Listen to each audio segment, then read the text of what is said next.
Happy Valentine's Day. Let's talk about love. I love graphing in Desmos. How cool is it you can do something like A equals sine of mx, and then you can assign a slider to m and just slide it around and look at the graph of sine. If you don't want to go into negative numbers, you can give it a minimum of 0 and you give it a maximum of like 45. And now you can see the period gets smaller and smaller and smaller as m gets bigger, or you can see the period get bigger as m gets smaller. You can also make another equation, something like n equals square root of m divided by 5, and then you could subtract x squared over 2. And you can see what that gives you. As we move it around, it looks like it's half of an ellipse. I bet if we do the negative of this, it's going to be the bottom half of the ellipse. Yep. So there's the two halves of the ellipse. That's pretty cool. And then you could do something else. Same thing. Let's do another square root. You can do the m again, and then you could do something like the absolute value of x, and you can divide it by 35. And then you can see what that gives you. It's this cool looking V shape. And we can see what happens as we go down to 0, and they all disappear. So we have an a function, an n function, and a d function. We can also see how they interact with each other. We can do something like a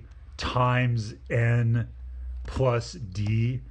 And then since this is the y-axis, we can set the whole thing equal to y. Does that make sense, y? And now let's turn these functions off and let's see what happens as we increase the m. Look at those curves. That is so cool. Let's go all the way up to 45. It makes a heart for Valentine's Day. How exciting.